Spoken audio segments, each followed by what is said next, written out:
Hei ja lämpimästi tervetuloa seuraavan Kuvata-hankkeen webinaariin. Mun nimeni on Sarri Vuorisola-Tiitinen, mä oon Global Artpointin toiminnanjohtajana ja yksi tämän hankkeen partneriosapuolista. Mä jaan teille Kuvata-hankkeesta tietoa.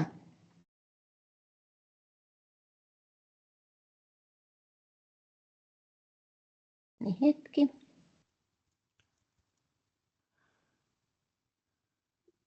Näin päästään isoon kuvaan. Eli kyseessä kuvataiteilijan uusi työ hankkeesta ja englanniksi Visual Artists Expanded Work Fields. Tämä on Euroopan unionin osarahoittama ja muina partnereina tässä on Global Artpointin lisäksi pääpartneri Tampereen ammattikorkeakoulu ja Lapin yliopisto. Ja mistä tässä oikein on kyse?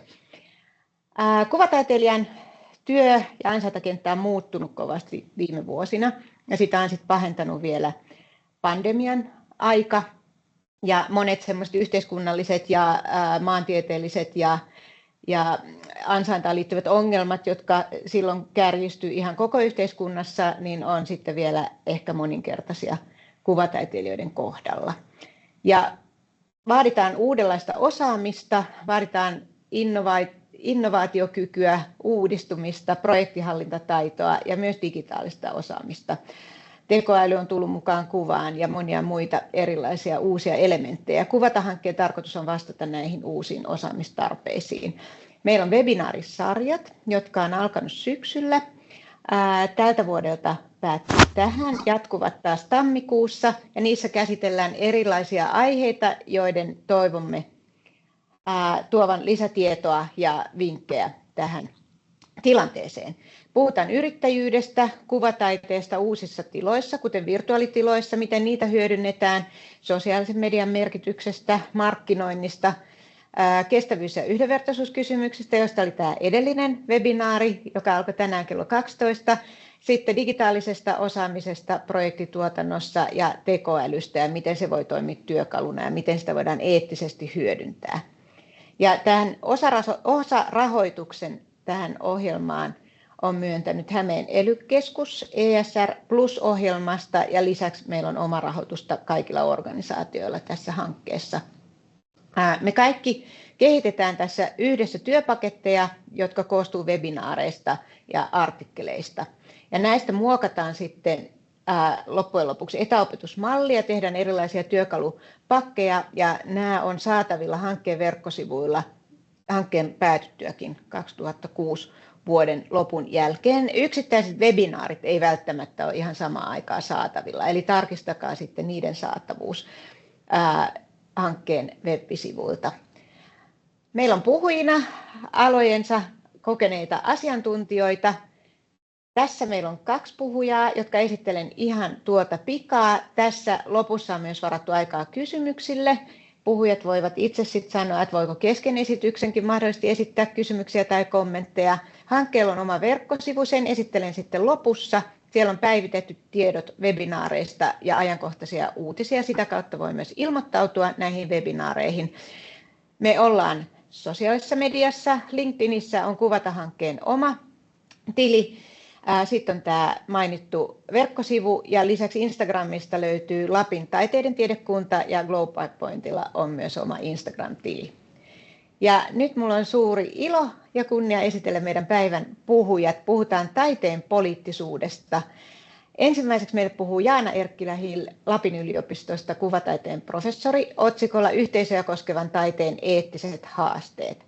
Tämän jälkeen puhujana on Rita Pakvaleen Kulttuuria kaikille yhdistyksestä ja puhutaan taiteellisesta vapaudesta, kenellä sitä on ja kenelle se kuuluu. Sen jälkeen meillä on tosiaan varattu aikaa kysymyksiin ja keskusteluun ja sitten lopetellaan 3:30 tätä iltapäivää. Eli nyt seuraavaksi Jaana Erkkilä-Hill, ole hyvä ja voit vapaasti esitellä lisää itseäsi. Hyvä, kiitos. Ja tervehdys kaikille sinne ruudun taakse. Eli mä puhun tänään nytten tästä niin kuin yhteisöä koskevan taiteen eettisistä haasteista. Ja lievästi niin kuin voisi sanoa siis omakohtaisuuden kautta sillä tavalla, että mulla on niin kuin joku näkökulma näihin muutamiin keisseihin, joita mä esittelen. Ja se näkökulma voi olla niin, että en ole itse välttämättä ollut siinä niin kuin osallinen ollenkaan siinä niin kuin itse taiteellisessa toiminnassa, mutta olen seurannut projekteja tai erilaisia niin kuin yhteisöllisten teosten kehitystä. Ja tässä nyt niin kun mä aion lukea teille ihan sille, mä oon kirjoittanut mun esityksen. Sitten voidaan tässä keskustella ja mä ajattelin, että ehkä niin, että mennään ensin niin kuin tämä esitys läpi ja sitten lopussa voitte esittää kysymyksiä. Varmaan sitten Sarri sanoi, että niin kuin missä vaiheessa mennäänkö ne meidän niin kuin yhteisesti sen jälkeen, kun Ritakin on pitänyt oma esittelynsä vai millä. Eli taiteen eettisiä kysymyksiä voi lähestyä pohtimalla taiteilijan ilmaisuvapautta ja taiteilijan oikeuksia, mutta myös taiteilijan vastuuta kaikkia niitä elollisia olentoja kohtaan, jotka tavalla tai toisella, tahtoen tai tahtomattaan tulevat osaksi teosta tai jaettua tekijyyttä. Suomessa on julkaistu taiteellisen toiminnan eettiset ohjeet 2023. Eettisten ohjeiden laatimisen taustalla on taide- ja kulttuurialalla viime vuosina käyty keskustelu eettisen toiminnan edistämisen tarpeesta. Tarvetta on pitää huolta sekä taiteilijoiden ilmaisuvapaudesta, mutta myös yksilöiden ja yhteisöjen oikeudesta tilanteissa, joissa he ovat taiteen materiaalia tai osallistujia taiteilijan fasilitoimaan luovaan prosessiin. Vuoden 2020 alussa ministeriön toimesta järjestettiin keskustelutilaisuus eettisyydestä koko kulttuurikentän edustajille. Samoihin aikoihin toimin itse taideyliopiston tutkimusvararehtorina ja selvittelin erään rahoittajan kanssa taiteellisen tutkimuksen hankkeessa esille nousseita eettisesti vaikeita kysymyksiä. Miten erottaa taiteellista tutkimusta koskevat tutkimuseettiset ohjeet taiteenvapaudesta tai taiteellisen ilmaisun eettisistä ohjeista? Onko eroa oikeasti olemassa? Yksi kyseisessä hankkeessa toiminut taiteilijatutkija julkaisi myöhemmin romaanin, jonka kertoi olevan fiktiota, mutta josta tosielämän tapahtumien yhteys tuli selkeästi ilmi. Taiteen nimissä tekijä julkaisi tapahtumista oman fiktiivisen tulkintansa. Hän otti itselleen oikeuden sanoa viimeisen sanan muidenkin kuin itsensä puolesta. Taiteen ja taiteellisen tutkimuksen materiaalina on usein tekijän henkilöhistoriaan liittyvä kiinnostus. Menetelmä voi olla autoetnograafinen tai autofiktio, ja omakohtaisten kokemusten tarkasteluun liittyy useimmiten muita ihmisiä, joilta ei läheskään aina kysytä lupaa sen paremmin teoksen kuin tutkimuksenkaan tekemiseen. Vaikka tekijä käsittelisikin omia kokemuksiaan, hän tulee luoneeksi mielikuvia myös kokemukseensa liittyvistä muista ihmisistä, elävistä ja kuolleista. Vaihdatko dia? Taiteen tekemisen on kunnioitettava perusoikeuksia. Taiteilijoiden ja kulttuurialan toimijoiden tulee ottaa huomioon sekä omat että toisten oikeudet, mukaan lukien oikeus nauttia taiteesta. Ymmärränkö, että taiteen tekemisen tulee edellyttää yksilöille luopumista perusoikeuksista, esimerkiksi yksityisyyden suojasta tai omantunnon vapaudesta? Tampereen teatterikesässä kanta esitettiin 2018 Ruusu Haarlan ja Julia Lappalaisen näytelmä Turkka kuolee. Kävin itse katsomassa esityksen 2019 Kansallisteatterissa ja pohdin esityksen aikana ja jälkeenpäin teosta eettisestä näkökulmasta. Näytelmä on loistava kuvaus suomalaisen teatterikoulutuksen eräästä ajanjaksosta ja silloisena moottorina toimineesta Jouko Turkasta. Turkka oli julkisuuden hahmo, eikä hän eläessään peitellyt opetusfilosofiaansa tai ihmiskäsitystään. Esityksessä on käytetty dokumentaarisia Turkan opiskelijoiden videohaastatteluja, jotka antavat karun kuvan koulutuksen vaikutuksista niille, joista Turkka ei suuria odotellut. Osa haastatteluista on näytelty ja ne ovat eräänlaisia parodioita Turkan opetuslapsista. Näytelmää voisi kuvata muodikkaalla käsitteellä dokufiktio, ja sen voi nähdä paitsi taideteoksena, myös taiteellisena tutkimuksena yksinvaltiudelle perustuneesta pedagogisesta metodista.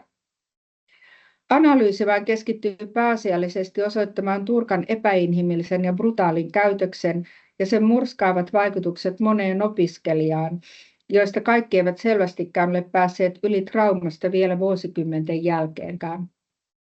Katja Kiuru kiteyttää omassa haastattelussaan kokemuksensa: "Saatana, mä elän. Turkka ei siis saanut häntä hengiltä." Mitä siis mietin tämän teoksen eettisyydestä? Teos käsittelee kokonaisen tunnistettavan yhteisön kokemuksia. Moni pitkään vaiennut on avannut suunsa, koska heidän näkökulmastaan kiusaaja on kuollut. Turkan turhamaisuutta ja itsevaltiutta pilkataan armottomasti ja taidolla. Moni Turkan pedagogisilla menetelmillä paikkansa lunastaneet teatterintekijät taas ovat hissukseen. Katri kirjoittaa teatteriaiheisessa blogissaan Paljon melua teatterista 2019 seuraavasti: "Minkälaisen mankelin läpi Turkka oppilaansa pisti? Toiset selvisivät vahvoina, toiset eivät. Mutta olisiko toisenlaisilla metodeilla näistä samoista suosaloista, jarteista ja koivuloista tullut yhtä arvostettuja ja lahjakkaita näyttelijöitä? Oliko se nimenomaan Turkan ansiota vai heidän omaa lahjakkuuttaan? No sitähän ei voida tietää. Turkka enteili näitä MeToo-juttuja ja oli siten aikaansa edellä. Nykyajan ilmapiirissä tuntuu jotenkin hassulta ajatella, miten 80-90-luvuilla monet ihannoivat näitä menetelmiä. Nyt on menty ilmeisesti siis teakissakin siihen toiseen ääripäähän. Ohjaaja ei uskalla sanoa enää näyttelijälle mitään, vaan pitää siloitella ja hyssytellä. Ei kai sekään ihan hyvä ole. Tätäkin esityksessäkin käsitellään. Jos ohjaajan on tarkoitus kaivella sieltä näyttelijän ytimestä juuri siihen rooliin tarvittavat reaktiot esiin, niin ovatko kaikki metodit sallittuja? Laajemmin ajatellen Turkka kuolee -näytelmä käsittelee taidemaailmaa ja sen ammattilaisia, jotka hekin toki ovat ihmisiä. Julkisissa tehtävissä olevia ihmisiä ja meitä, pitääkin arvioida työn tekemisen näkökulmasta. Jokainen eri korkeakouluissa työtä tekevä tuntee Turkkia ja muita otuksia, mutta tunnemmeko heitä tarpeeksi voidaksemme käyttää heitä taideteoksen materiaalina? Onko syvempi tuntemus edes kiinnostavaa taiteen näkökulmasta, koska kaikkia osapuolia ymmärtävä teos jää helposti kädenlämpöiseksi? Ja onko loppujen lopuksi eri asia tehdä teos julkisuuden henkilöstä kuin yksityisestä ihmisestä? Koskevatko samat ihmisoikeudet meitä kaikkia ja pyhittääkö tarkoituskeinot?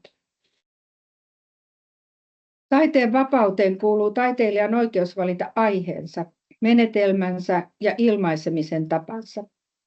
Taiteen sisältöä ja taiteen moninaisuutta ei tule säädellä ulkopuolelta. Johanna Lecklin tarkastelee eettisiä kysymyksiä osallistujien panosta hyödyntävissä teoksissa väitöstutkimuksessaan Esitettyä aitoutta osallistavasta taiteesta ja sen etiikasta. Lecklin perustaa oman työskentelynsä Emmanuel Levinasin ajatteluun toisen kohtaamisesta. Mikäli eettinen suhtautuminen murenee, tapahtuu pahin mahdollinen. Emme siis tunnusta toisen ihmisyyttä. Martin Buber kirjoittaa samasta asiasta teoksessaan Minä ja sinä. Buber sanoi, että kun lakkaamme sanomasta kanssaelolliselle sinä ja korvaamme sen sillä, tuotamme toiseutta, emmekä ole enää dialogisessa suhteessa. Lecklin arvioi eettisiä kysymyksiä sekä osallistavassa taiteessa että fiktion ja dokumentin rajamaille sijoittuvissa liikkuvan kuvan teoksissa. Lecklin pitää tärkeänä, ettei esitä toista ihmistä sellaisessa valossa, missä ei haluaisi tulla itse esitetyksi. Lecklin toteaa, että eettinen tapa toimia ohjaa hänen työtään kaikissa vaiheissa, mutta siitä huolimatta hänen on tunnustettava ja tunnistettava valta-asemansa suhteessa teostensa osallistujiin. Lecklin on käsikirjoittanut oikeiden ihmisten oikeista tarinoista uusia dramatisointeja, mistä tulee hänen tutkimuksensa alaotsikko Esitettyä aitoutta. Kyse on aidoista tarinoista, mutta uudelleen esitettyinä. Lecklin pohtii tarkkaan, kuinka hän esittää osallistujat, mitä hän näyttää tai mitä jättää pois ja missä kontekstissa teos on esillä. Hän kysyy, mikä on esitystä, milloin kohdataan esitettyä aitoutta. Miten paljon ohjailua, käsikirjoittamista, rajaamista ja tekijän näkökulmaa dokumentaarinen teos sisältää. Valmis teos on taiteilijan tekemä, eikä tässä ole kyse yhteisesti toteutetusta työstä, vaikka teoksen tekeminen on vaatinut osallistujien keskeisen panoksen materiaalin tuottamisessa. Lecklin pohtii yhteisöllisen taiteen myös oman tekemisensä, erilaisia muotoja Grant Kesterin dialogisen estetiikan periaatteiden mukaisesti. Kester on peräänkuuluttanut pitkäkestoista dialogista työskentelyä. Lecklin sitä vastoin tunnistaa myös lyhytkestoisten kohtaamisten merkityksellisyyden. Hänen mukaansa lyhyt hetki voi olla merkityksellinen, kokonaisvaltainen esteettinen kokemus, jolle osallistuja altistuu, vaikka se ei muuttaisi yhteiskunnan käytänteitä pysyvästi. Ajatus siitä, että yhteisöjä koskettavan tai osallistavan taiteen tulisi aina olla yhteiskunnallisesti tai poliittisesti aktivoivaa, on mielestäni vastoin taiteen avoimuutta. Taide voi ottaa kantaa myös keskittymällä itselleen ominaiseen kieleen, olkoon se visuaalista, ääneen tai liikkeeseen perustuvaa. Parhaimmillaan taiteen kieli ja mahdollinen käsitteellinen, yhteiskunnallinen ja poliittinen tukevat toinen toisiaan, ilmaisutavan eettisiä ulottuvuuksia unohtamatta. Taiteen tekemisessä toisen haavoittuvasta asemaa ei saa käyttää hyväksi. Esimerkiksi ammatilliseen asemaan, toimintakykyyn, ikään, sukupuoleen ja sen ilmaisuun, seksuaaliseen suuntautumiseen, etniseen taustaan, kieleen, maantieteelliseen sijaintiin tai toimeentuloon liittyvät valta-asemat on tunnistettava ja niiden väärinkäytön ehkäisemiseksi. Erityistä huomiota tulee kiinnittää alaikäisten kohteluun. Kuvataiteilija nykytaiteen professori Angela Bartram työskentelee yhteisöllisesti koirien ja hevosten kanssa. Hänen yhteistyönsä tutkimusassistentti Oskarin, Labradorin noutajan kanssa noudattaa hyvinkin pitkäkestoisen dialogisuuden perusteita. Bartram ja Oskar työskentelivät yhdessä vuosikausia. Bartram on tehnyt myös koiria ja ihmisiä osallistavia projekteja galleriatiloihin. Yksi tunnetuimpia teoksia on Be Your Dog, jossa taiteilija kutsui galleriaan ihmisiä koirineen ja ihmisten tuli jäljitellä koiria, kun nämä liikkuivat vapaasti galleriatilassa. Koirilla oli myös mahdollisuus vetäytyä vaikka nukkumaan, jolloin ihmisenkin tuli levätä lattialla koiran vieressä niin kauan kuin koira päätti maata. Bartram on lukenut hevosteoriaa hevosille, koirateoriaa koirille ja kirjoittanut eläinten kanssa työskentelyn eettisistä kysymyksistä nykytaiteen kontekstissa. Ted Nanniselli nostaa esille hyvin toisenlaisen tapauksen koirista nykytaiteen kontekstissa. Syyskuussa 2017 Guggenheimin museo ilmoitti peruvansa 3 ristiriitaisia reaktioita herättäneen teoksen esittämisen museon näyttelyssä Art and China After 1989, Theatre of the World. Kyse oli Sun Yuanin ja Peng Yun teoksesta Dogs That Cannot Touch Each Other, Huang Yongpingin Theatre of the World ja Xu Bingin A Case Study in Transference. Teosten näyttelystä vetämisen syyksi ilmoitettiin huoli museon henkilökunnan, näyttelyvieraiden ja taiteilijoiden turvallisuudesta. Taiteilijoihin oli kohdistunut huomattavaa väkivallalla uhkailua. Dogs That Cannot Touch Each Other on 7 minuutin pituinen video, joka on kuvattu museossa Beijingissä vuonna 2003. Koirat oli asetettu pysähdyksissä oleville kävelymatoille siten, että ne eivät voineet koskettaa toisiaan. Koirat eivät voineet ottaa aggressiivisesti yhteen esityksen aikana. Ottaen huomioon teoksen esitysajankohdan ja paikan, sen voi sanoa olleen tarkoituksellisesti poliittisesti kantaa ottava ja haastava. Tarkoituksena oli tutkia ja kritisoida vallan ja kontrollin muotoja. Teosta on analysoitu monissa taidemaailman julkaisuissa ja muun muassa New York Timesissa. Kritiikki on kohdistunut sekä teokseen itseensä ja sen toteuttaneisiin taiteilijoihin, syyttäen heitä eläinten epäeettisestä hyödyntämisestä taiteen nimissä. Toisaalta kritiikki on kohdistunut museoon sen vedettyä teosnäyttelystä, koska teoksen esittämättä jättäminen voidaan nähdä ilmaisuvapauden rajoittamisena. Keskustelu teoksen esittämisestä tuo esille kaksi hyvin erilaista lähestymistapaa. Toinen tuomitsee yksiselitteisesti koirille tuottaman stressin ja niiden pitämisen tilanteessa, joka aiheuttaa ahdistusta. Toinen, museon kuraattorien alun perin lehdistötiedotteessa kirjaama perustelu teoksen esittämiselle katsoo, että vaikka teos voi aiheuttaa joissakin katsojissa ahdistusta ja epämukavuutta, sen tarkoitus on herättää keskustelua poliittisesti niin merkittävästä asiasta, että eläinten oikeudet voi sivuuttaa. Eläimille ei aiheutettu fyysistä kipua, eivätkä kuraattorit ilmeisesti katsoneet eläinten psykologisen stressin tarpeeksi vakavaksi huolenaiheeksi. Taiteen tekemisen tulee olla turvallista sekä fyysisesti että henkisesti. Häirintä, kiusaaminen ja syrjintä on kiellettyä. Oikeus turvallisuuteen ja asialliseen kohteluun koskee kaikkia, myös yleisöä. Mahdollisuus kritiikin antamiseen tarkoittaa samalla valmiutta ottaa vastaan kritiikkiä. Yhteistyössä toimiessa käytettyjen menetelmien ja käytäntöjen täytyy olla kaikkien osallistujien hyväksyttävissä. Jokaisen tulee omalta osaltaan kantaa vastuunsa hyvästä työilmapiiristä. Otanko riittävästi huomioon taiteen tekemisen kuormittavuuden muille tekemiseen osallistuville osapuolille? Olenko varmistanut, että työskentelyajat ja työn vaativuus sopivat kaikille osapuolille ja ottanut huomioon mahdolliset perustellut muutostarpeet? Toteutuuko jokaisen yhteistyöhön osallistuvan oikeus vaikuttaa tilanteisiin, joissa joku saattaa kokea toiminnan epäasialliseksi tai vahingolliseksi? Taiteellisen toiminnan eettinen ohjeistus on hyvä alku keskustelulle taiteen käytäntöjen ja lopullisten teosten vaikutuksista niin tekijöiden kuin vastaanottajienkin näkökulmasta. Nykytaiteen kontekstissa toimitaan yhä useammin muiden kuin inhimillisten osallistujien kanssa. Taiteellisessa toiminnassa noudatetaan tasa-arvon ja yhdenvertaisuuden periaatteita. Ihmisten moninaisuus ja erilaisuus otetaan huomioon taiteen vapautta ja taiteenalojen ominaispiirteitä kunnioittavalla tavalla.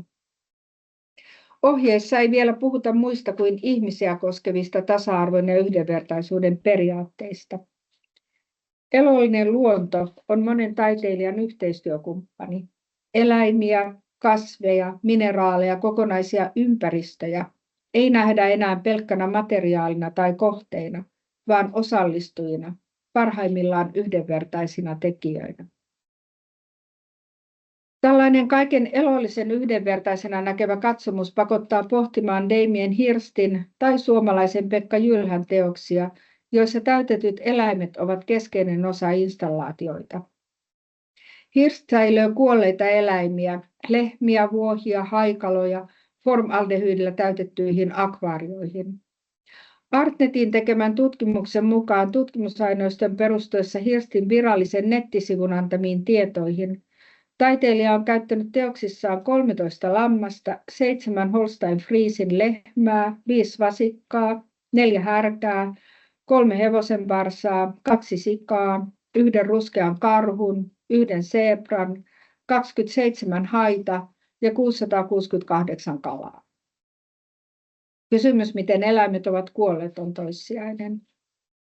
Hirst tuskin on tappanut tai tapattanut eläimiä teoksia varten, mutta hän on tehnyt kerran elävistä ja sittemmin kuolleista olennoista teoksia, joita on myynyt miljoonilla punnilla, dollareilla, euroilla.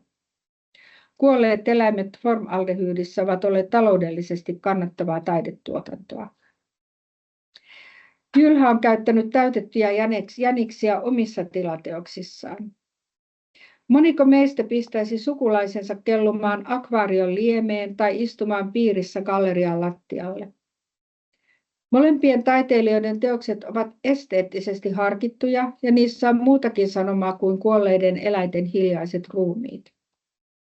Teosten tuotantoprosessi on kuitenkin eettisesti ongelmallinen, jos ajattelemme kuolleella eläimellä olevan samat oikeudet niin sanottuun hautarauhaan, kuoleman jälkeiseen koskemattomuuteen kuin ihmisillä.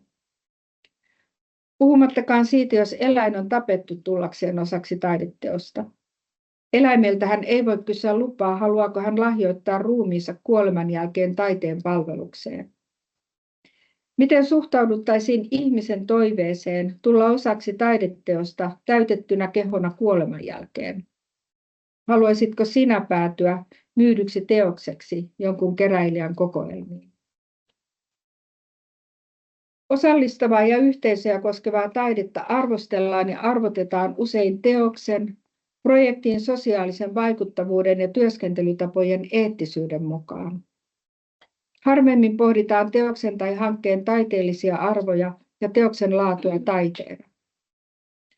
Oma näkökantani on, että eettisyys pitää sisällään pohdinnan siitä, onko sosiaalisesti osallistavaa projektia syytä kutsua taiteeksi. On tärkeää kysyä itseltään, mikä tekee yhdestä sosiaalisesta tilanteesta taidetta ja miksi sama toiminta, esimerkiksi yhteinen ruokailu toisessa kontekstissa, on yksinkertaisesti yhteinen ateria. Riittääkö taiteilijan intentio saamaan taiteen aikaiseksi? Tarvitaanko tuotantoprosessista taiteellista arviointia, taiteen kieleen perehtymistä ja sen hyödyntämistä, olipa taidemuoto mikä tahansa? Minkälaista ammattitaitoa osallistavan taiteen tekijä tarvitsee? Vai vetoammeko Heideggerin näkemykseen, että tekijällä ei loppujen lopuksi ole mitään merkitystä? Kun teos on valmis, tekijä on tietyllä tavalla kuollut. Jos tekijä ei ole, kuka kantaa eettisen ja esteettisen vastuun teoksen olemassaolosta? Kiitos. Ja toivottavasti kaikki ovat syöneet ja nauttineet monipuolisesta ruoasta. En ota kantaa siihen, että mitä kaikkea tässä tarjolla on. Tässä oli tämä, mitä mulla on sanottavaa. Ja nyt sitten ehkä, onko nyt keskustelupaikka vai onko se sitten jälkeenpäin? Sari, annatko jotakin vinkkiä tähän? Joo, sulla olisi tässä vielä 10 minuuttia tätä esitysaikaa ja ehkä muuten voitaisiin edetä, mutta jos joku on tähtäämässä siihen Ritan aloitukseen kello 14.40, niin siinä mielessä ei aloiteta etuajassa, joten meillä on todella lopussa varattu siinä 15-20 minuuttia kysymyksille ja keskustelua, mutta nyt jos on suoraan tässä kysymyksiä, niin kehottaisin esittämään nyt, että voitte nostaa käden siellä Teamsissa, niin mä näen, että jos joku kysyy. Ensimmäiseksi näen täällä nyt Marja. Joo, kiitos. Kuuluuko? Laitetaanko videokin? Joo, kiitos. Tosi mielenkiintoinen esitelmä. Itsekin olen näitä kirppareilta hankittuja täyteeläimiä käyttänyt teoksissa. Mä jäin vaan miettimään tämmöistä, mä en muista kenen kirja tai ajatelma se oli, kun mä vaan ajattelin, että ne eläimet, ainakin mitä mä oon käyttänyt jotain karhua, niin esim. Sehän on, niin kuin, siinä on se nahka ja sitten se oli täytetty varmaan jollain polyuretaanilla, koska se oli aika kevyt.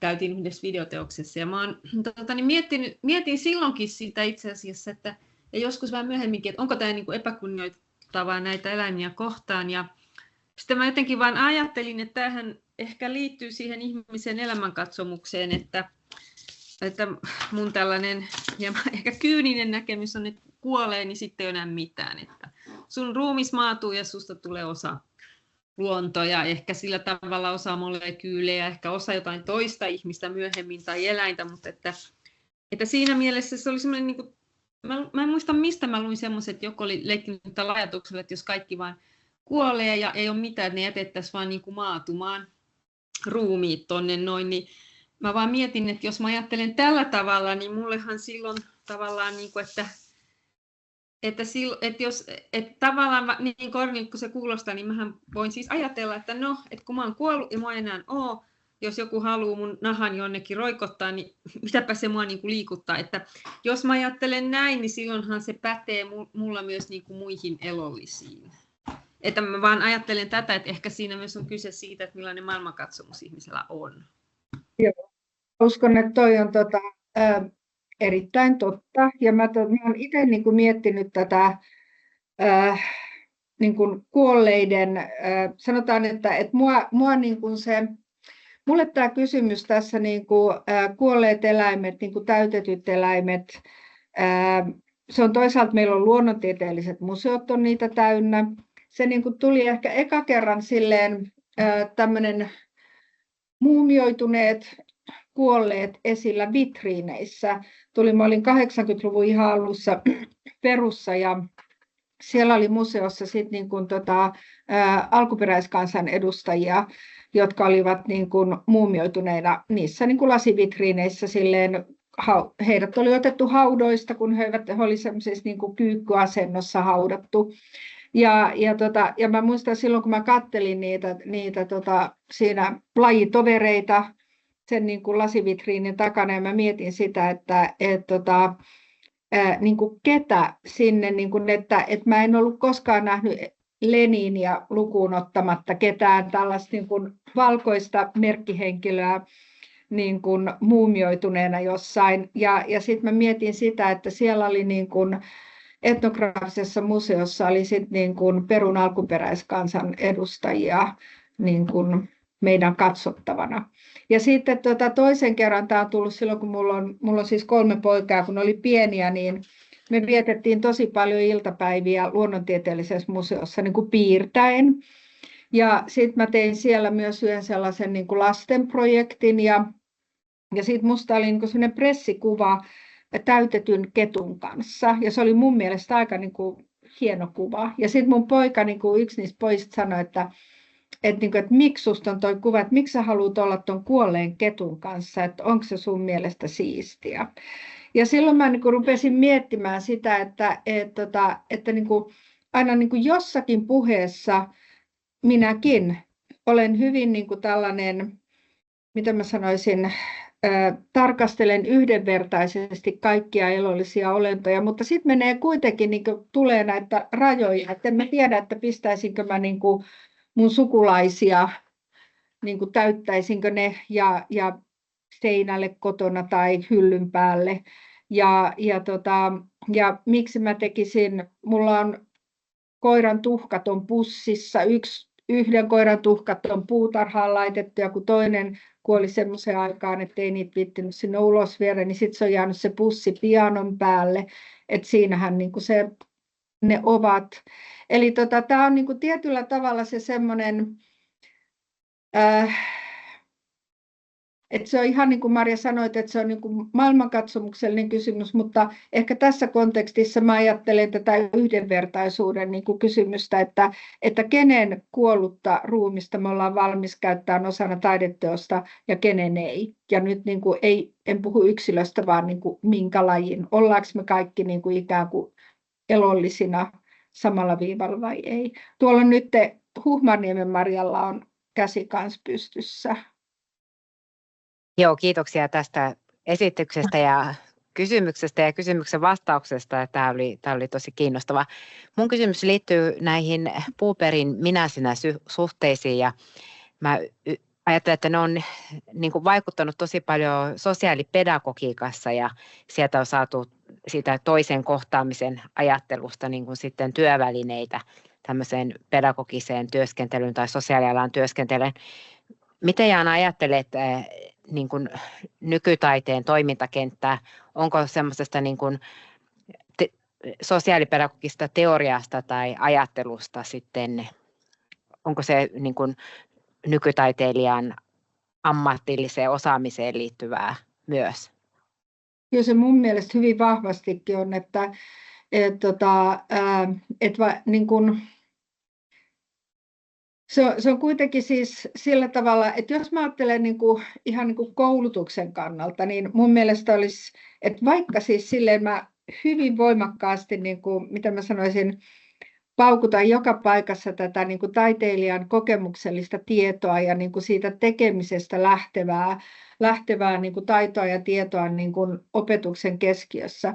Mutta ihan niin kuin yhtä lailla mä ajattelen, että meidän on niin kuin erittäin tärkeää olla tietoisia niin kuin yhtä lailla niin kuin tällaisen niin kuin sorrettujen pedagogiikasta, radikaalipedagogiikasta, tällaisesta niin kuin sosiaalipedagogiikasta, siitä, että millä tavalla niin kuin me kohdellaan sekä, niin kuin mä sanoisin, että ei vain toisia ihmisiä, vaan myös ihan niin kuin tätä meidän koko niin kuin elollista ympäristöä, mukaan lukien luonto ja eläimet, kasvit, muut.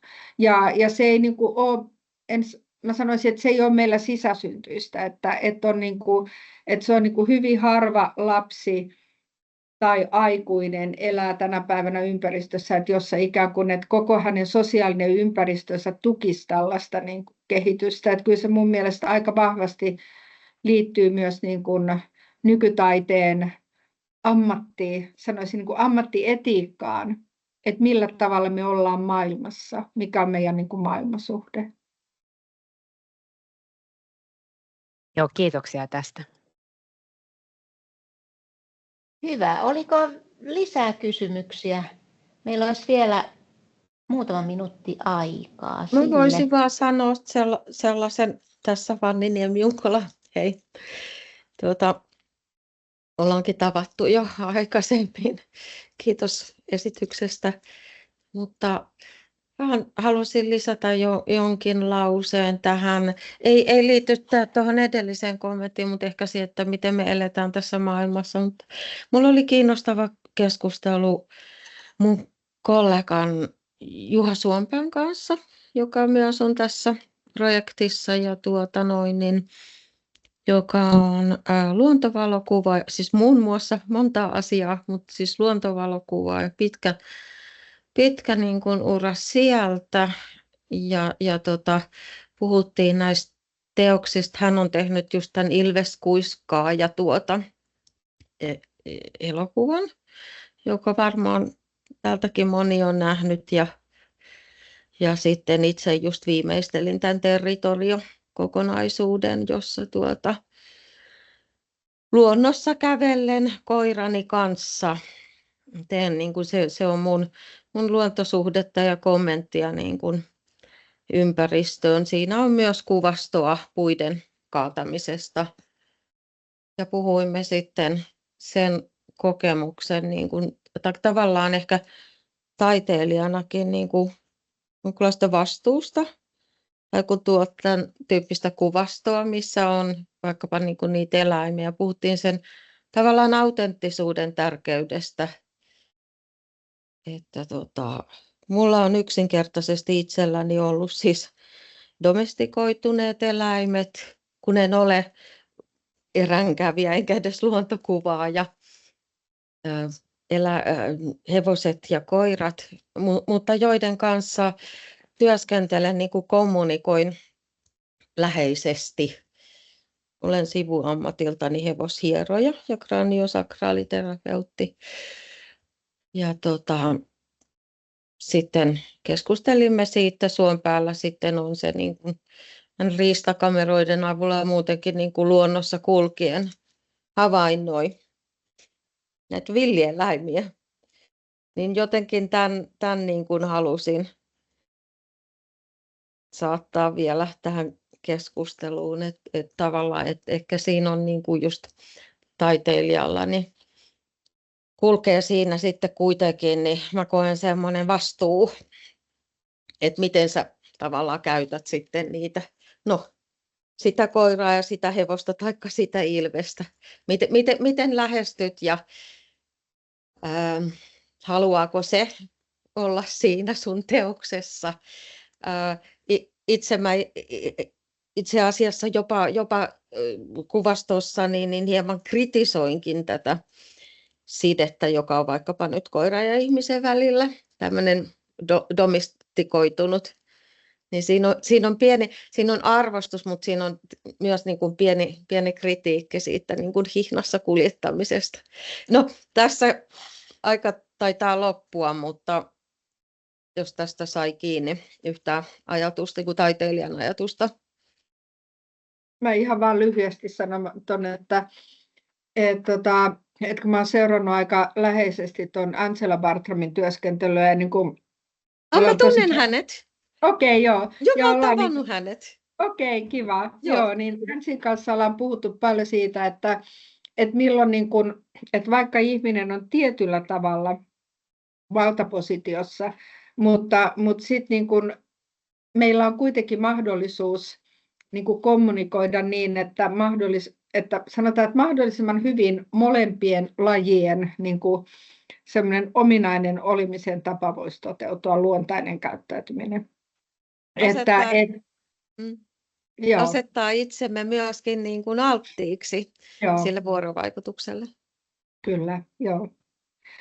Nyt on varmaan Ritan aloituksen vuoro, eli mä jään kuuntelemaan tähän sitten. Hienoa. Kiitos paljon Jaana. Ja jatketaan keskustelua vielä siinä lopussa. Ja seuraavaksi tosiaan Rita Pakvalainen, Kulttuuria kaikille -palvelun toiminnanjohtaja ja aiheena kenen taiteellinen vapaus. Ole hyvä, Rita. Joo, kiitos tästä ja alussa voin toivottaa kaikille hyvää kansainvälistä vammaisten päivää, jota vietetään nyt Suomessa ja ympäri maailmaa tänään.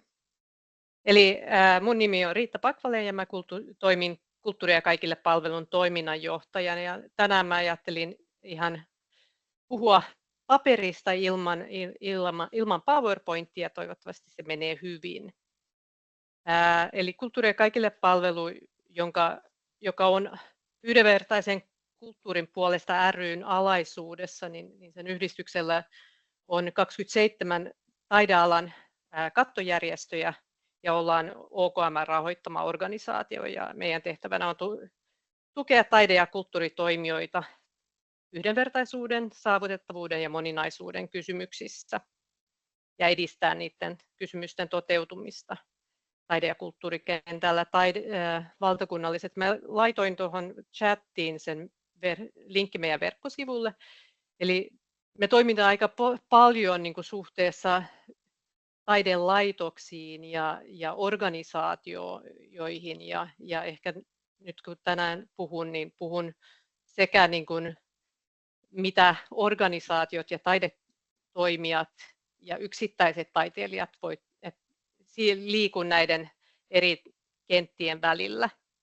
Ja meidän oman toiminnan juuret on taidemuseokentällä, eli silloin kun itse aloitin, niin oltiin osana Valtion taidemuseota nykyisen Kansallisgallerian alaisuudessa oltiin, joten kuvataide ja kuvataide maailma on meille lähellä. Tämän päivän iltapäivän aihe on siis taiteen poliittisuus. Ja mun mielestä tätä termiä ei voi ymmärtää puhumatta vallasta, taiteen kentän normeista sekä kysymyksistä siitä, että kenellä on määrittelevaltaa. Ja taiteen poliittisuus linkittyy usein myöskin käsitteeseen taiteen vapaus. Ja joskus ne jopa ymmärretään vastakkaisina. Ja ennen kuin tämä seminaari toteutui, niin oltiin vähän huolissaan siitä, että onko Jaanan ja mun, mennäänkö toistemme päälle meidän puheissa, mutta huomaan, että ollaan puhutaan vähän eri asioista ja lähestytään kysymystä eri näkökulmista. Ja mä haluan myöskin kiittää Jaanaa siitä erinomaisesta puheenvuorosta, joka kiinnostavalla tavalla lähestyi taiteen vapautta ja eettisyyttä niin kuin vähän toisenlaisesta näkökulmasta kuin mitä itse tulen puhumaan. Ja itse haluan yhdistää näitä niin kuin taiteen vapautta normeihin, valtaan ja poliittisuuteen ja tarkastella niitä suhteessa toisiinsa. Ja sitten mä haluan myöskin puhua vähän taiteilijoiden ja instituutien vastuusta niin kuin kanssaihmisinä ja organisaationa ja osana yhteiskuntaa. Mutta ensin joitain sanoja omasta katseestani. Olen Koulutukseltani kirjallisuuden tieteilijä ja kirjallisuuden tieteilijänä olen aina ollut erityisen kiinnostunut siitä, että miten normit vaikuttavat kirjallisuuden kentällä ja miten kirjallisuutta tulee ymmärretyksi ja arvotetuksi näiden kautta tietyssä ajassa ja paikassa. Toisaalta miten yhteiskunnan valtarakenteita ja normeja voidaan käsitellä ja haastaa kirjallisuuden kautta, sekä myös sitä, että minkälaisia vaikutuksia ja mahdollisuuksia kirjallisuudella on ja on ollut yhteiskunnallisessa keskustelussa. Ja näitä kysymyksiä näistä olen myöskin ollut kiinnostunut omassa työssäni Kulttuuri ja kaikille -palvelun toiminnanjohtajana. Kun itse aloitin nuorena kirjallisuuden opiskelijana 90-luvun alkupuolella, laitoksellamme oli silloin pitkäaikainen professori, joka vastusti ärhäkkäästi feministisiä tulkintoja kirjallisuudesta ja kaikki muut luennat, jotka jollain tavalla käyttivät yhteiskuntaa kontekstina. Itse en ehtinyt opiskella hänen alaisuudessaan, mutta kuulin, että monet opiskelijat ennen minua, joita nämä teemat kiinnostivat, jättivät opintonsa kesken. Mutta vaikka hän jäi eläkkeelle, hänen kaltaisiaan henkilöitä vaikutti monella puolin kirjallisuuskenttää 90-luvulla, ja he määrittelivät sen, minkälaisia luentoja nähtiin kirjallisuustieteellisesti arvokkaampia kuin muut luennat. Silloin 90-luvulla jako meni usein sukupuolen ja sukupuoleen liittyvien stereotypioiden kautta kirjallisuuskentällä. Miesoletettujen kirjoittamat teokset, valitsemat aiheet ja lajit koettiin neutraaleiksi, laadukkaiksi, yleisinhimillisiksi ja luettiin suuren taiteilijan näkökulmiksi, kun taas vastaavat naisoletettujen kirjoittamat teokset, valitsemat aiheet ja lajit koettiin subjektiiviseksi, pieniksi aiheiksi, julistaviksi, poliittisiksi sekä taiteellisesti ei niin kiinnostaviksi. Yksinkertaistaen voisi sanoa, että oma elämänkerralliset tekstit naisten elämästä luettiin usein essentialistisina ja keittiörealistisina, kun taas vastaavat teokset miesten käsialalla kirjoitettuna oli metafori jostain suuremmasta ja taiteilijan eksistentiaalisesta kriisistä. Myöhemmin 2000-luvulla, kun naisten asema kirjallisuuskentällä on erittäin paljon parempi, dikotomiat eivät mitenkään ole kadonneet, vaan ehkä siirtyneet muiden puolelle. Ja erityisesti vähemmistöryhmistä kirjoittavat kirjoilijat ovat ehkä kokeneet vähän samanlaista kohtaamista. Vallan erilaiset muodot taiteen kentällä on kiinnostanut minua tutkijana ja kriitikkona, ja siksi päädyin 2007 väittelemään näihin kysymyksiin liittyvästä aiheesta. Oma väitöskirjani käsitteli ruotsalaisen kirjailijan Agnes von Krusenstjernan Fröknar från Palen teossarjan ympärillä käytyä laajaa ja likaista kulttuuridebattia 1930-luvun Ruotsissa. Monivuotisessa debatissa nousi keskusteluun muun muassa kysymyksiä seksuaalisuudesta, sukupuolesta, luokasta ja rodusta, ja kirjasarjan ärhäkästä vastuksessa kuultiin myöskin kaikuja natsi-Saksan ideologiasta. Juuri Pales kirjansarjan ympärillä käydyt debatit, niin sanotut kulttuuridebatit tai kulttuurisodat, ovat kiinnostavia analysoida, koska ne paljastavat, minkälaiset normit olivat vallassa tietyssä ajassa ja paikassa, ja mitä oli mahdollista kuvitella tai sanallistaa ja mikä ei. Kyseinen kulttuurikiista 1930-luvun Ruotsissa nosti myös esille yhteiskunnallisen ilmapiirin muutosta. Se, mikä vielä 30-luvun alussa oli mahdollista kirjoittaa, muuttui mahdottomuudeksi Hitlerin vallannousun jälkeen myös Ruotsissa. Tapaus muistuttaa meitä myös siitä, miten helposti se, mitä me olemme nähneet itsestäänselvyytenä, kaapataan, leikataan tai tehdään ei-toivottavaksi. kun poliittinen tuuli kääntyy. Sen todettiin 30-luvun Euroopassa ja näin näemme myöskin tämän päivän Euroopassa, jossa äärioikeisto on noussut valtaan monessa maassa ja ikävä kyllä hyvin konkreettisesti myöskin Suomessa. Jos vielä 90-luvun alussa miespuolinen tekijä oli normi ja kaiken mittapuun kirjallisuuden ja muun taiteen kentällä usein, niin 20-luvulle tultaessa voidaan todeta, että vaikka naisen asema monella tavalla on parantunut, on edelleen olemassa muita vahvoja normeja, jotka määrittävät taiteen kenttää. Normit määrittävät sen, mikä nähdään luonnollisena, normaalina, mutta myöskin sen, mitä ymmärretään taiteena ja mitä taidetta pidetään arvokkaana, mitkä aiheet koetaan tärkeinä ja mikä taide julistavana ja mikä taas yleisinhimillisenä. Normit ovat myös usein näkymättömiä niille, jotka kuuluvat normiin. Ne tulevat näkyväksi vasta, kun ne aiheuttavat kitkaa, kun ne ovat lasiseiniä, jotka estävät sinut astumasta lavalla, koska lavan normit sulkee ulkopuolelleen kaltaisia ihmisiä. Kun ajattelen taidekenttää, mieleeni palaa usein suomalaisen taiteilijan Minna L. Henrikssonin teos Helsingin MAP vuodelta 2009. Taideteos, joka oli piirretty musteella suoraan Helsingin taidehallin seinälle, koostui nimikartasta ympäröidyistä nimistä, jotka edustivat ihmisiä, instituutioita ja organisaatioita Suomen visuaalisen taiteen kentällä. Nämä galleriat, museot, rahoittajat, taidekoulut ja kriitikot olivat yhteydessä toisiinsa ohuilla viivoilla, muodostaen monimutkaisten verkoston.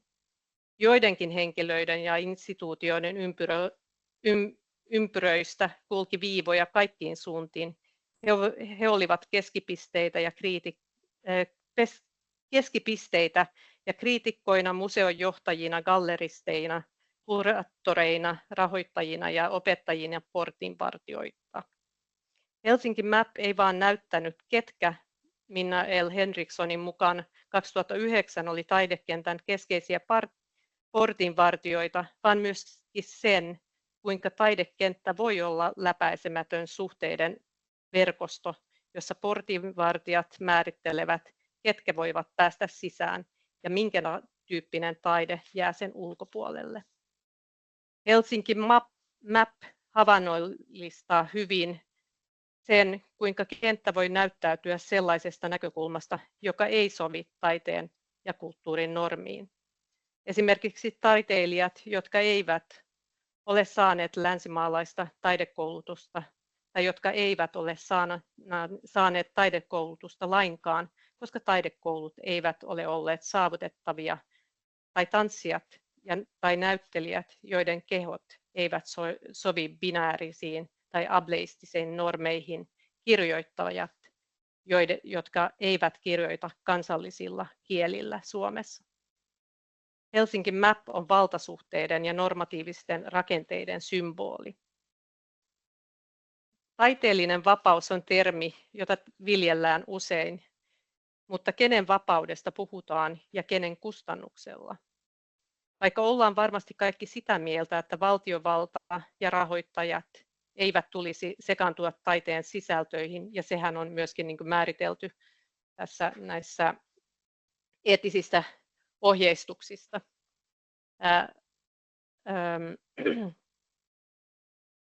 Taiteen vapaus on myöskin turvattu perustuslaissa.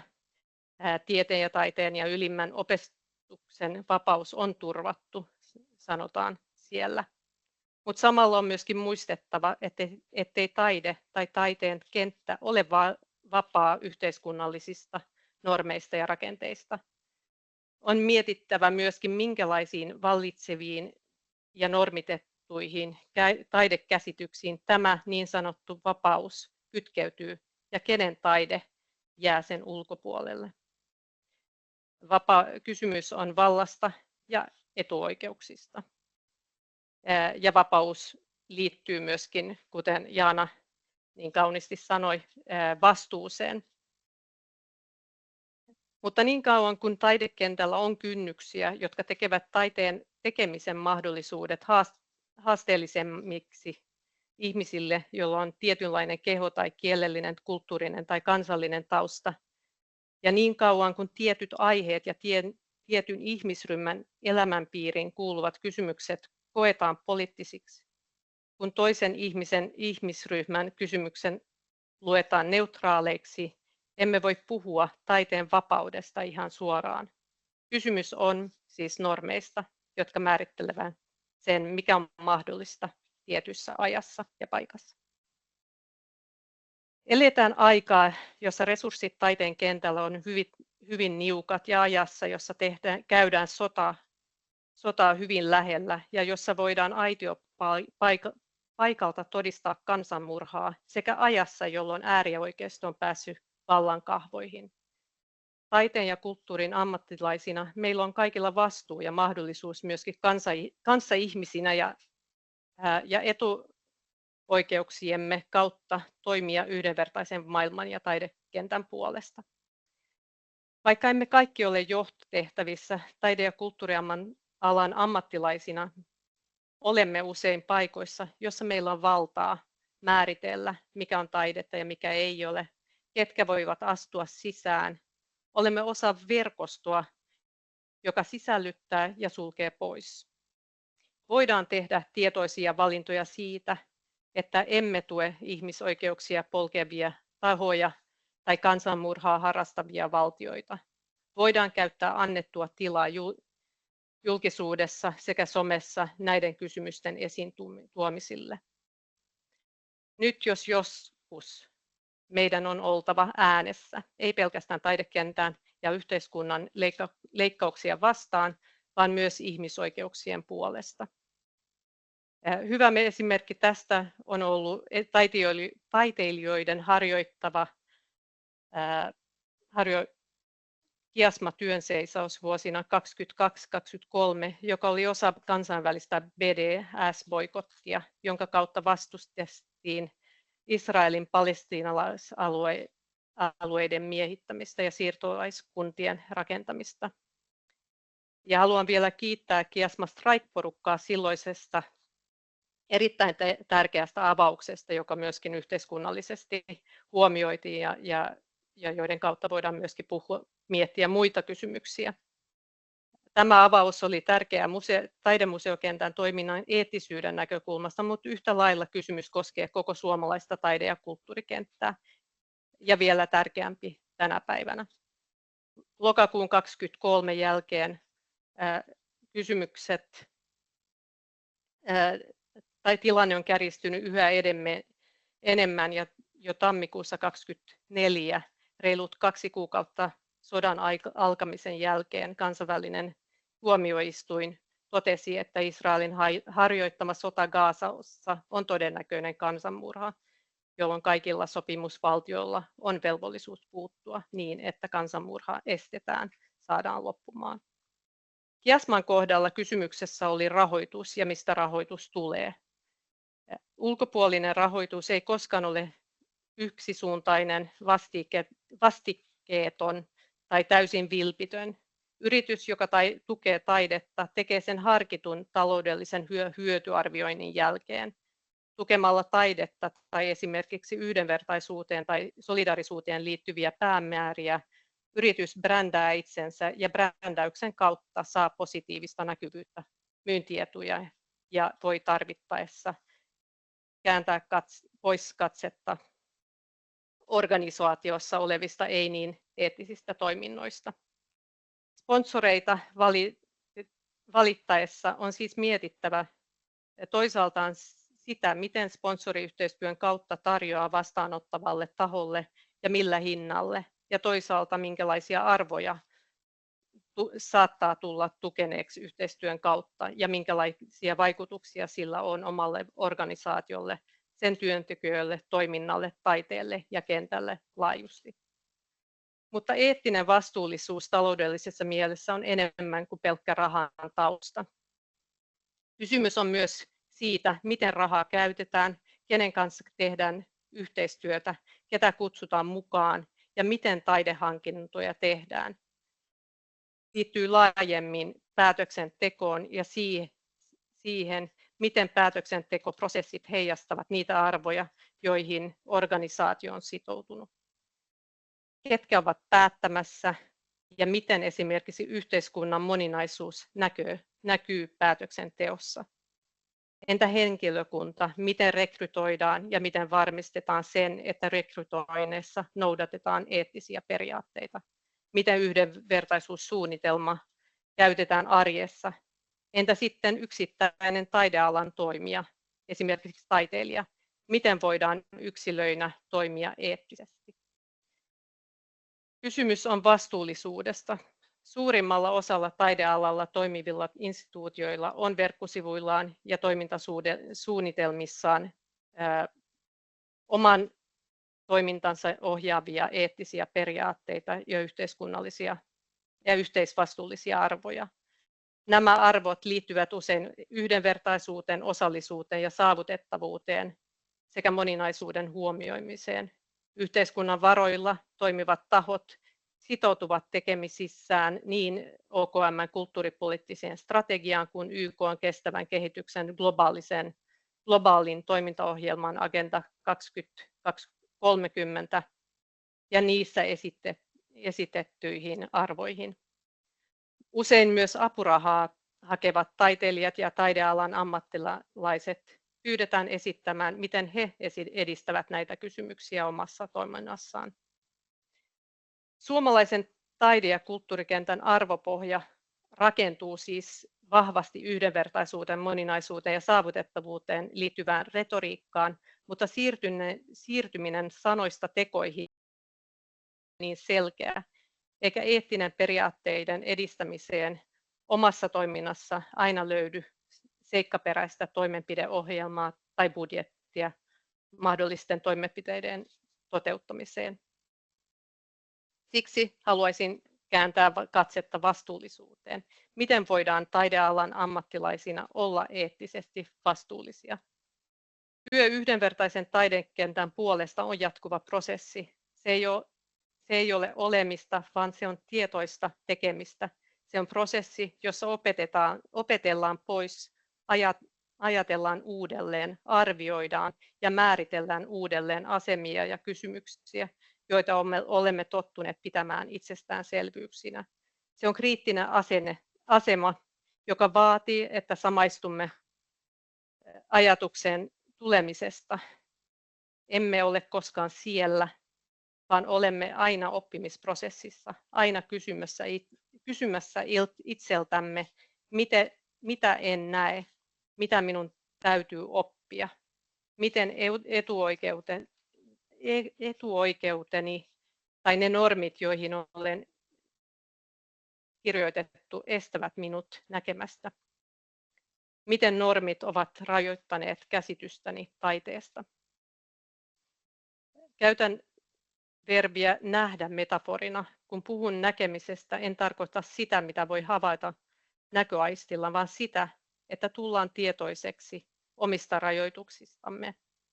Näkemistä normien yli, uteliaisuutta taidetta ja taidemuotoja kohtaan, joita ei ymmärrä.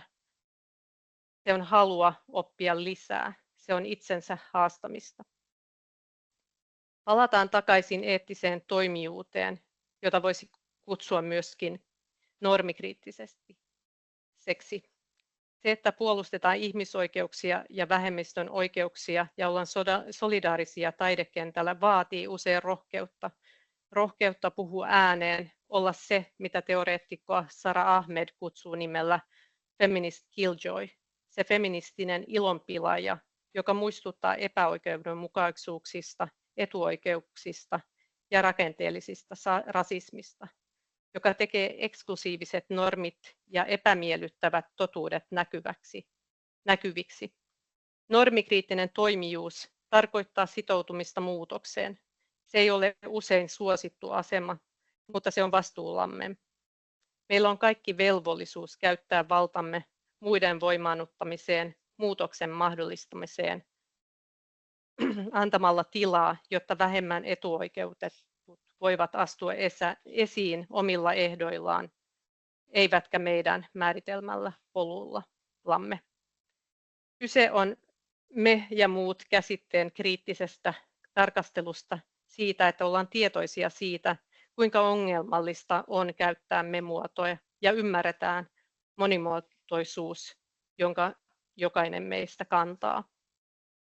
Normikriittinen toimijuus on avoimuutta, arvojen selkeää ilmaisemista, turvallisemman tilan periaatteiden luomista ja se on sitoutumista työskentelykulttuuriin, joka on herkkä, avoin keskustelulle ja joka toivottaa meidät kaikki tervetulleeksi taustastamme, ominaisuuksistamme, identiteetistämme ja kyvyistämme riippumatta.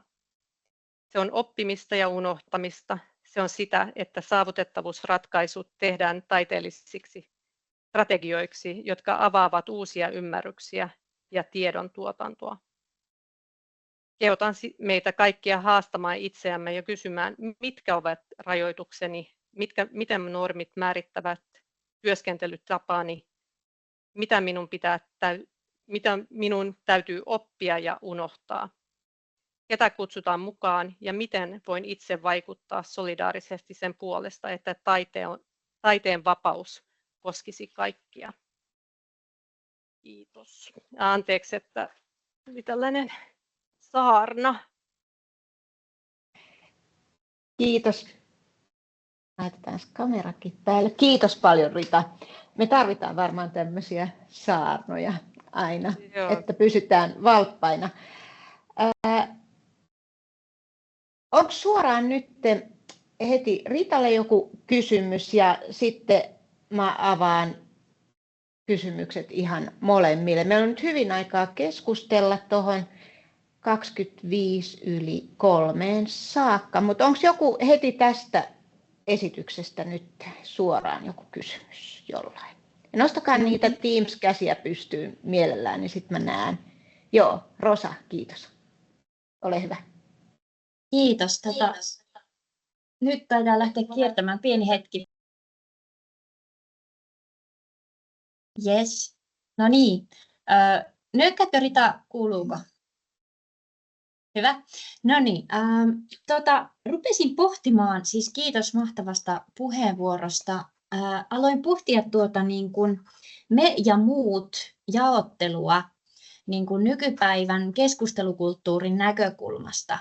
Kun niin kuin itsekin mainitsit tavallaan sen vähän niin kuin uhkana, että oikeistopuolueet alkaa olla niin kuin suositumpia ja niin kuin tavallaan eikö siinä sitten muodostu sellainen uudenlainen me ja muut jaottelu, jossa me on niitä, jotka on samaa mieltä meidän kanssa ja ne muut on sitten niitä, jotka on meidän mielestä väärässä.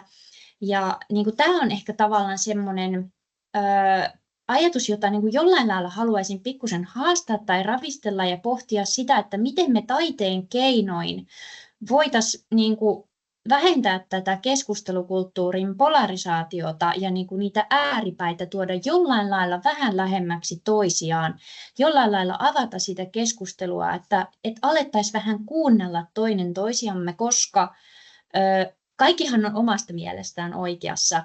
Ja sitten se, että me ajaudutaan yhä kauemmaksi toisistamme, niin se voi vaan niin kuin pahentaa tilannetta. Mietin sitä, että niin kuin mitä keinoja taiteen kentällä olisi, että me voitaisiin muistaa se, että mikä meillä on yhteistä. Mun mielestä toi on hirveän hyvä huomio ja kommentti. Ja mun mielestä siinä on niin kuin yksi asia on kysymys ihmisoikeuksista ja yhdenvertaisuudesta. Ja sehän koskee meitä kaikkia, että huolimatta millä puolella ollaan. Eli siinä mielessä niin kuin se, että puolustetaan ihmisoikeuksia, ei ole ketään vastaan, vaan päinvastoin se on niin kuin kaikkien puolesta. Eli siinä mielessä niin kuin se me ja muut jaottelun purkaaminen tarkoittaa myöskin sitä, että siihen niin kuin meihin sisältyy myöskin ne, jotka vastustaa ihmisoikeuksia. Kaikki ollaan niin kuin yhdenvertaisia ja samanarvoisia ja ihmisinä. Se on niin kuin se niin kuin ehkä pitäisi olla niin kuin ajatella, että se on se lähtökohta, eli että meillä kaikilla on samanlaiset ihmisoikeudet ja sen eteen on taisteltava ja puolustettava, ja myös ne, jotka ovat meidän mielestä väärässä, niin heilläkin on samanlaiset ihmisoikeudet. Itse ajattelen ehkä, että taiteen kautta voidaan edistää sitä dialogia, mahdollistaa näiden erilaisten näkökulmien olemista. Mun mielestä just tällaiset, no ihan sellaisia, on erilaiset taideteokset, jossa nostaa esille näitä erilaisia näkökulmia eri ihmisten, miksi ihmiset ajattelee tietyllä tavalla, niin se auttaa meitä myöskin ymmärtämään. Mutta se vielä se, että joku ajattelee tietyllä tavalla, niin se ei tarkoita sitä, että se oikeuttaa tietynlaisen toiminnan yhteiskunnallisesti. Eli toisten ihmisten syrjimistä on aina väärin, että vaikka kuinka eri puolella politiikassa ollaan. Mutta ehkä taide voi mahdollistaa tällaiset dialogit ja mahdollistaa myöskin sen, että voidaan mennä vähän syvemmäksi siitä, että miten ihmiset ajattelee ja miksi. Kirjallisuudessa on mun mielestä hirveän hienoja esimerkkejä, missä paneudutaan ja pohditaan näitä erilaisia näkökulmia. Tuossa oli Jaanalla ja Karitalla ja sitten Jaanalla oli kysymys. Joo, kun sä puhuit tuosta kirjallisuudesta, niin mulla on itselläkin, tai siis tämä ei ole varsinainen kysymys, tämä on vain kommentti, kun mä olen myös romaanikirjailija ja mulla julkaistiin ensimmäiset romaanit tuossa 2009-2012,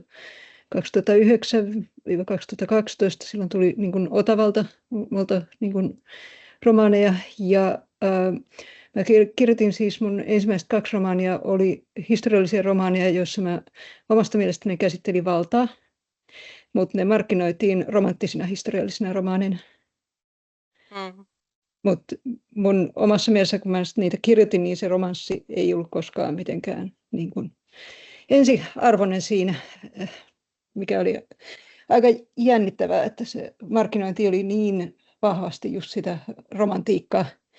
Ja sillä seurauksellahan mua ei kutsuttu myöskään mihinkään vakavasti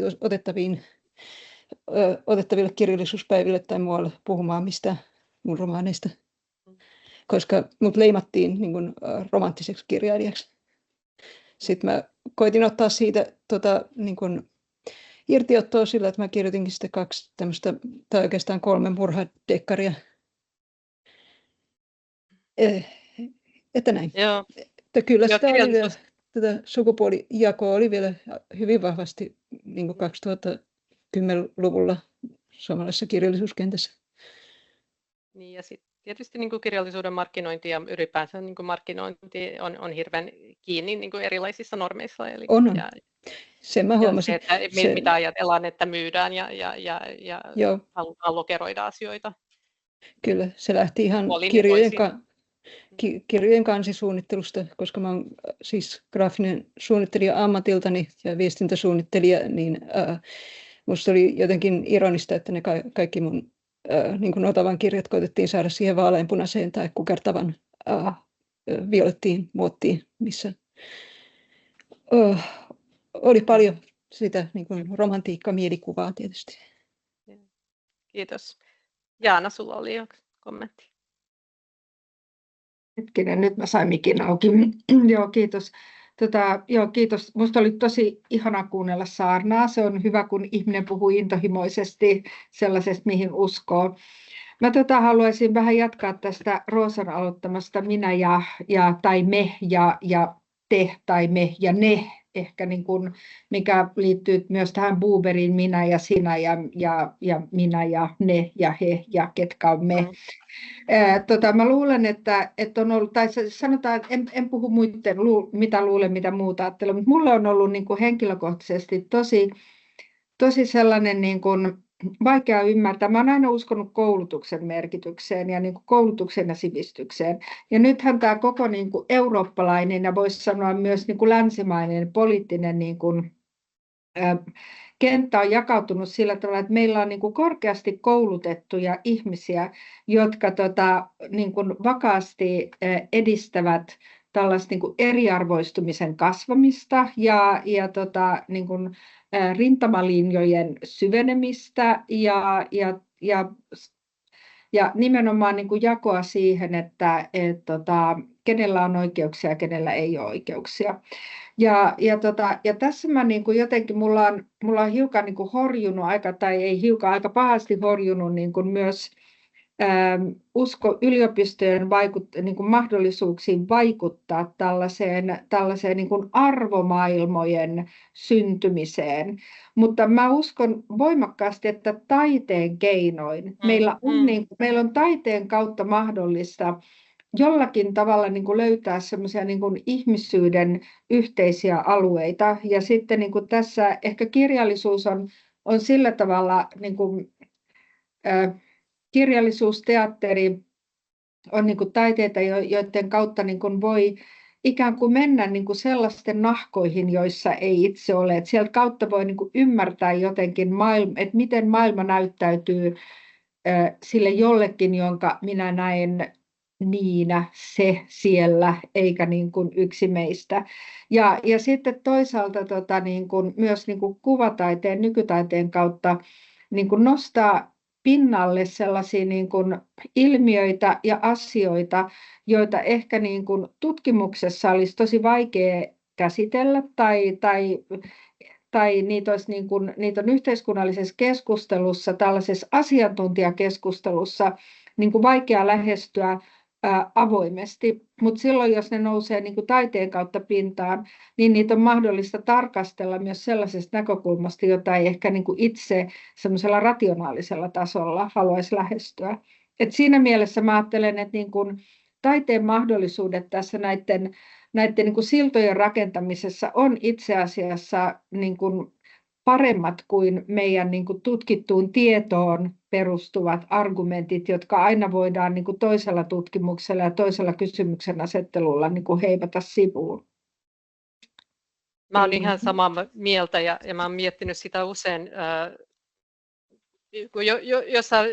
silloin kun vähätellään niin kuin esimerkiksi taiteen ja kulttuurin merkitystä, esimerkiksi ajatellaan, että se on vaikkapa viihdettä tai olen itse ollut aktiivinen niin kuin vaikkapa feministisessä liikkeessä ja silloin joskus niin kuin ehkä niin kuin sosiaalitieteen näkökulmasta ehkä niin kuin ajatellaan, että taide on jotain sellaista, niin kuin joka on vähän ylimääräistä tai että se on niin kuin viihdettä tai jotain.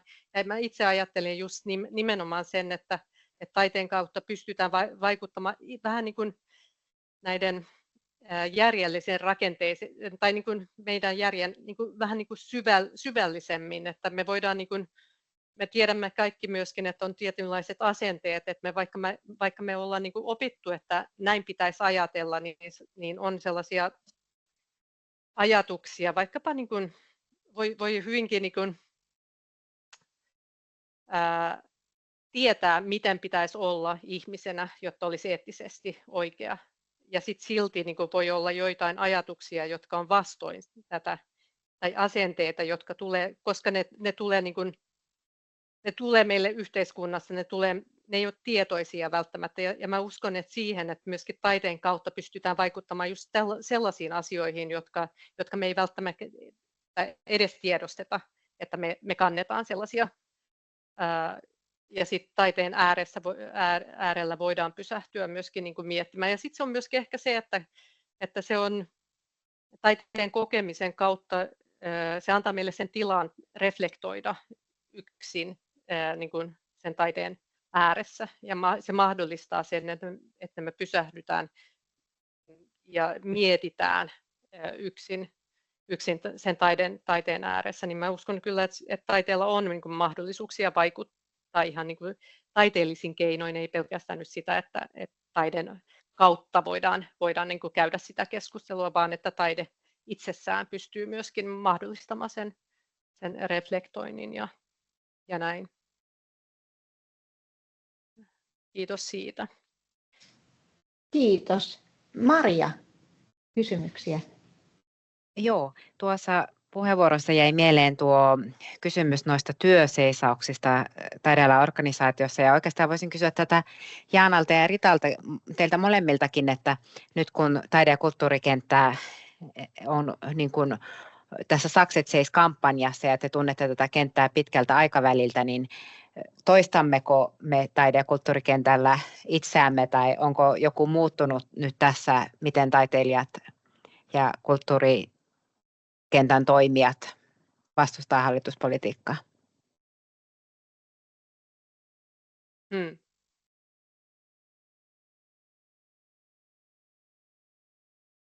Mä en tiedä, jos mä pystyn siihen vastaamaan niin kuin todella pitkältä ajalta, mutta tietysti niin kuin nämä koronarajoitukset on ehkä niin kuin yksi, tämä Sakset seishän on hyvin eri kuin se seisaus, koska se seisaus ei suoraan, niin kuin, päinvastoin se vaikutti ehkä niin kuin, se ei vaikuttanut suoraan niin kuin näiden taiteilijoiden mahdollisuuksiin tai näin, että se oli niin kuin sellainen solidaarisuusosoitus enemmän kuin oman niin kuin tilan luomista, että Sakset seis silloin, kuten me varmasti monet meistä on mukana jollain tavalla, niin sehän on niin kuin vastustetaan niin kuin taidekentän leikkauksia, joka vaikuttaa myöskin meidän toimintaan, eli se on vähän niin kuin toinenlainen tulokulma siihen kysymykseen. Ja siinä ehkä niin kuin se, mikä on mun mielestä ollut niin kuin todella hienoa niin kuin sekä tässä että silloin niin kuin korona-aikana on se, että nämä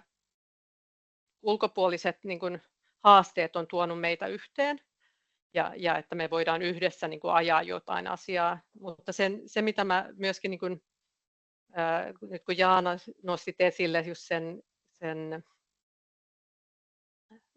nyt mun ajatus, mutta se mitä mä niin kuin olen miettinyt just sitä, että kun tulee näitä ulkopuolisia uhkia, että me pystytään niin kuin edelleen niin kuin kantamaan vastuuta, ei pelkästään, tai pystytään niin kuin ajamaan yhdenvertaisuutta niin kuin, ja olla solidaarisia toisillemme, että me ei pelkästään, kun meitä kaikkia uhkaa nyt nämä leikkaukset, ja jos leikataan yhdestä puolesta sen pois toisesta, ja niin kuin se, että nämä vaikuttaa, että jos meidän organisaatio saa enemmän rahaa, niin se on vähemmän niin kuin muille, että me mietitään, niin kuin, että me pystytään niin kuin jatkamaan sitä solidaarisuutta ja ymmärrystä ja mietitään myöskin, että miten me voidaan varmistaa sen, että ei unohdeta näitä yhdenvertaisuuskysymyksiä ja niitä ihmisiä ja taiteilijoita, joilla on ollut vähän vaikeampi asema.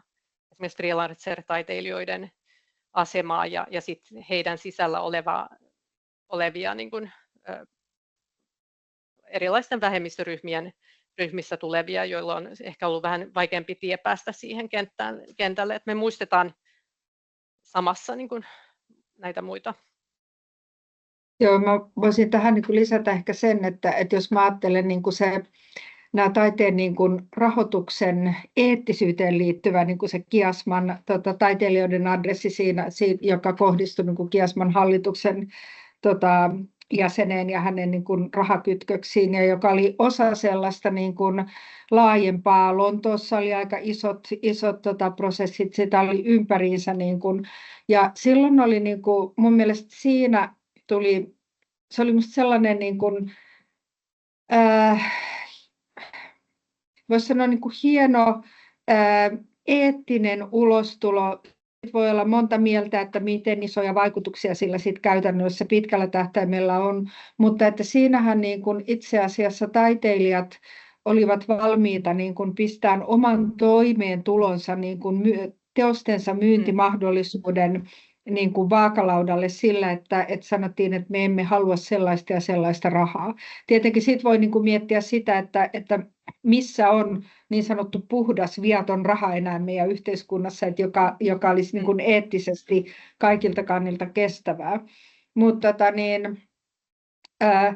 ehkä sillä tavalla mä ottaisin niin kuin vielä sen näkökulman tähän, että mistä me ehkä liian vähän, ja liittyy vähän mitä Rita sanoi tästä niin kuin taiteilijoiden keskinäisestä solidaarisuudesta, että nythän niin kuin tämä nykyinen niin kuin saksipolitiikka ja kulttuurielämän leikkaukset, niin sehän nimenomaan niin kuin laittaa meidät niin kuin taidekentän toimijat ja koulutuksen järjestäjät niin kuin kilpailemaan keskenämme.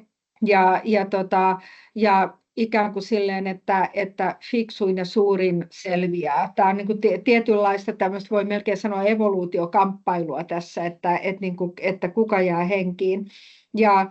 Ja mä näen, että niin kuin meidän siis koulutuksella on sillä tavalla ihan mielettömän iso merkitys. Mä paasasin sitä täällä meillä kahvihuoneessa tänään, että mehän niin kuin, ja koulutuksella nyt tarkoittaa ihan niin kuin meidän peruskouluja ja koko tätä niin kuin tavallaan oppivelvollisuusikää, että se on niin kuin se sukupolvi, joka saa sen käsityksen, että mitä taiteen tekeminen merkitsee ja mitä niin kuin taide tarkoittaa. Ja se, että jos me voidaan niin kuin jollakin tavalla vaikuttaa siihen, että meillä edes tulevaisuudessa niin kuin olisi enemmän kulttuuria ja taidetta arvostavia ihmisiä tuolla työelämässä päättäjinä ja muuten, niin silloin tällaista niin kuin saksipolitiikkaa ei ehkä silloin niin kuin samalla tavalla olisi mahdollista toteuttaa. Eli mä niin kuin kysyn tavallaan sitä, että mitä on tapahtunut meidän niin kuin koulutuskentällä viimeisen 20 vuoden aikana, jotta meillä nyt on päättäjiä, jotka eivät ymmärrä taiteen ja kulttuurin itseisarvoa eikä välineellisiä arvoja. Eli tämä on niin kuin sellainen, että me tarvittaisiin aika niin kuin nyt sanoisin kovasti liikehdintää niin kuin sekä taidealan koulutuskentällä, mutta sitten myös niin kuin ammattikentällä sekä niin kuin, ketkä nautitaan valtionosuuksia ja ketkä ollaan ilman, mutta sellaista niin kuin yhteistä toimintaa sen nimenomaan niin kuin taiteen arvon puolesta. Maria, viimeinen puheenvuoro ja sen jälkeen me ruvetaan lopettelemaan. Tämä on ollut todella mielenkiintoista keskustelua, mutta vielä Maria, mitä halusit sanoa? Nyt ei kuulu. Sulla on ääni pois. Joo, kiitoksia. Haluaisin kiittää molempia erinomaisista vastauksista tähän kysymykseen.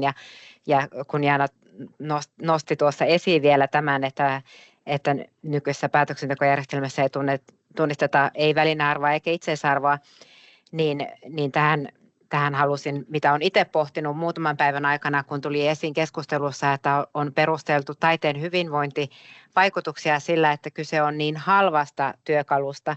Ja sitten se kritiikki siihen, että meidän näkökulmasta taide ei tietystikään ole ilmaista, siitä tulee maksaa, siitä tulee saada reilu korvaus. Ja että onko sitten oikein vai väärin sanoa, että taide on edelleen halpa konsti, kun se on niin kustannustehokas. Tämä hyvä, vain kevennykseksi. Hyvä pointti sekin. Meille jää paljon muhitettavaa ja sulateltavaa tästäkin webinaarista. Mä haluan kiittää puhujia, kaikkia osallistujia. Meillä on ollut runsain määrin osallistujia. Ennen kuin lopetan lopetusdioilla, niin muistutan, että vastatkaa palautekyselyyn. Linkki on chatissa. Se ei vie kauaa, minuutin tai 2, jos siihen vastaatte. Ja ihan pieni hetki, niin saatte täältä jakoon. Kuvataan loppuinfot. Näkyyhän ne kaikille. Hyvä, eli 3 partneria, tulevia webinaareja on jo päivitetty verkkosivuille. Syksyllä aloitetaan, projekti päättyy 2026 lopussa. Näistä jää pysyvää tulosta verkkoon, työkalupakkia ja oppimateriaalia. Osa näistä esitelmistä on ollut suomeksi, osa englanniksi ja me saavutettavuuden vuoksi. Ja siksi, että ollaan partnereina tässä, koska edustamme ulkomaistaustaisia taiteilijoita ja kulttuurialan työntekijöitä ja yrittäjiä Suomessa, niin käännetään osa englanniksi.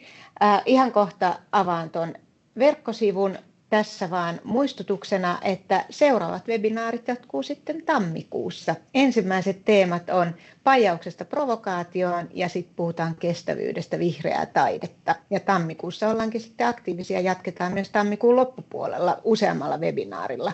Mutta täältä löytyy kaikki tiedot, täällä on myös materiaalit ajankohtaista, kaikki webinaarit löytyy sieltä. Täällä on myös tietoja englanniksi ja tosiaan kaikki webinaarit, joissa Global Point on mukana, niin niitä ryhdytään sitten kääntämään saavutettavuuden vuoksi. Vielä onko jollain jotain? Muussa tapauksessa palataan asiaan tammikuussa. Ja jäihän multa se viimeinen vissiin, missä kiitin lämpimästi, pieni hetki vielä ennen kuin mentiin. Nyt muuta katosi jo koko PowerPointitkin. Tänne halusin mennä. Kiitos Jaana Erkkilä-Hill ja Rita Pakvain puhujina. Kiitos. Kiitos kaikille. Kiitos. Kiitos.